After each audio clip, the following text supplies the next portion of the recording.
आदाब मिल्लत टाइम्स में आपका इस्तकबाल है। मैं हूं फजलुल मुबीन। बिहार से आज़मीन हज की एक बड़ी तादाद आज हज बैतुल्लाह के लिए रवाना हो रही है। अभी मैं बस में हूं और ये तमाम आज़मीन हज हैं जो गया के लिए रवाना हो रहे हैं और कल इनकी फ़्लाइट होनी है। आइए हम इन हाजियों से बात करते हैं कि वो जाएंगे तो किस आरज़ुओं के साथ वो वहाँ जा रहे हैं। 47 नंबर। चाचा वहाँ जाएंगे, कौन सी दुआ करेंगे आप सबसे पहले? पूरे आदमी के लिए आलम के लिए दुआ करेंगे और ये दुआ करेंगे समझे नहीं कहता तमाम इंसानों को अल्लाह हिदायत दे दे, तमाम मुसलमानों के गुनाहों को माफ़ फरमा दे। अल्लाह ताला जब तक ज़िंदा रखे हम सबों को इस्लाम पर ज़िंदा रखे, खातमा ईमान पर फरमाए। सारे लोगों के आँख में किसी के गम के आंसू हैं, आप बिल्कुल खुश खुरम दिखाई दे रहे हैं जी। इसकी वजह समझने के नहीं है क्या?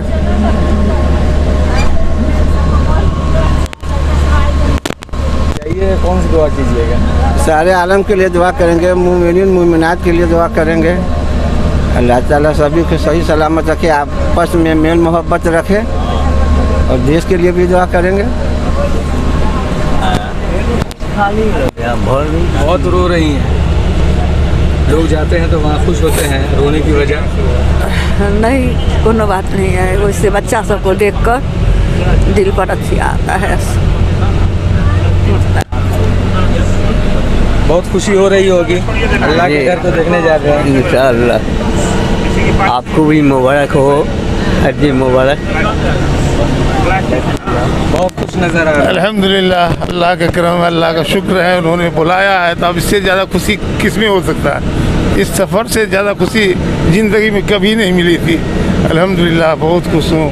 अल्लाह का करम, अल्लाह का फजल है कि अल्लाह ने हमें बुलाया है, हम जा रहे हैं।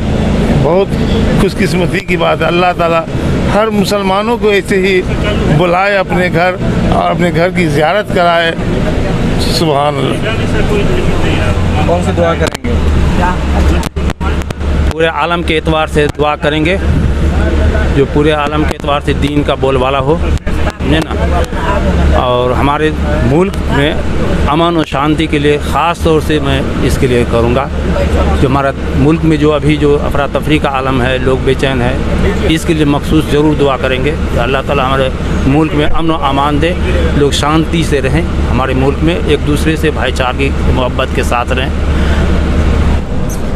बहुत खुश नज़र आ रहे हैं। माशाअल्लाह, इंशाअल्लाह ज़रूर। खुदा करम है कि अल्लाह ताला ने अपने घर की ज़ियारत की तौफ़ीक़ अता फरमाए, अपने फ़ज़ल से, अपनी मेहरबानी से। अल्लाह ताला इसको मुकम्मल करने की तौफ़ीक़ अता फरमाए, अहकाम शरिया के मुताबिक मुकम्मल करने की हम सबको तौफ़ीक़ अता फरमाए, ताकत क़ुव्वत हर तरह के असबाब से मुज़य्यन फरमाए। कौन सी दुआएं होंगी वहाँ हरमैन शरीफ़ैन में जाने के बाद? लब्बैक अल्लाहुम्मा लब्बैक लब्बैक ला शरीका लक लब्बैक इन्नल हम्दा वन निअमत लक वल मुल्क ला शरीका लक। ये दुआ होगी आम तौर से हर वक्त हर मोड़ पर इंशाअल्लाह। ऊपर जाते हुए, नीचे आते हुए, बुलंदी और पस्ती, हर मौके पर मुलाकात हो जब किसी से, इंशाअल्लाह ये विर्द रहेगा ज़ुबान पर कसरत से।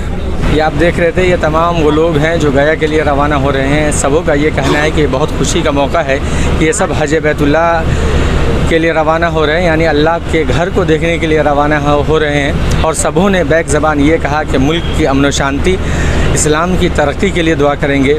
मिल्लत टाइम्स के साथ फजलुल मुबीन को दीजिए इजाज़त। बहुत बहुत शुक्रिया।